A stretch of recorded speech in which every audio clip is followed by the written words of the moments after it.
বাংলাদেশ উচিত জবাব দিয়েছে আইসিসি ও বিসিসিআইকে। পাকিস্তান ও ভারত ম্যাচ বয়কট করে ঠিক কাজটা করেছে, এমন মন্তব্য করেছেন ইংলিশ কিংবদন্তি নাসির হুসেইন।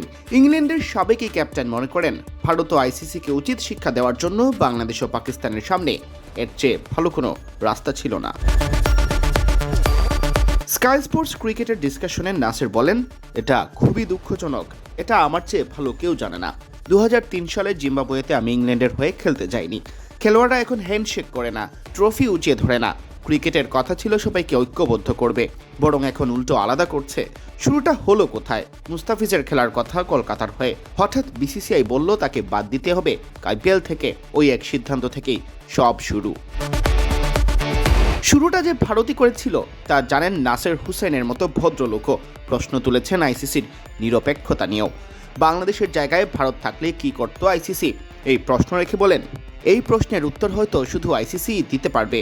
ভবিষ্যতে যদি কখনো কোনো টুর্নামেন্টের এক মাস আগে ভারত বলে আমাদের সরকার ওই দেশে বিশ্বকাপ খেলতে যেতে দিচ্ছে না, আইসিসি কি বলবে কি আর করার, দুর্ভাগ্য, তোমরা তাহলে খেলছো না? এটা আমার প্রশ্ন। আপনাকে সবাইকে সমান চোখে দেখতে হবে। বাংলাদেশকে যেভাবে দেখবেন পাকিস্তানকেও সেভাবেই দেখতে হবে, ভারতকেও একই নজরে দেখতে হবে। ভারতের টাকা বেশি থাকতে পারে, সেক্ষেত্রে তাদের দায়িত্বটাও বেশি। বাংলাদেশ ও পাকিস্তানকে একঘরে রাখার পায়তারা চলছে ব্যাখ্যা করে এই ক্রিকেট ব্যক্তিত্ব বলেন, বারবার বাংলাদেশ বা পাকিস্তানের পেছনে লেগে থাকলে তাদের ক্রিকেটের অবনতি ঘটবে। অতীতে আমরা অনেক গ্রেট গেম দেখেছি ভারত পাকিস্তান ও ভারত বাংলাদেশের মধ্যে, কিন্তু এখন একপাক্ষিক হয়ে উঠেছে। এই রাজনীতি ফ্র্যাঞ্চাইজি ক্রিকেটেও ছড়াচ্ছে। দ্য 100-এ এখন ভারতীয়রাই ফ্র্যাঞ্চাইজি মালিক। আপনার কি মনে হয় ওরা পাকিস্তান বা বাংলাদেশের খেলোয়াড়দের দলে নেবে?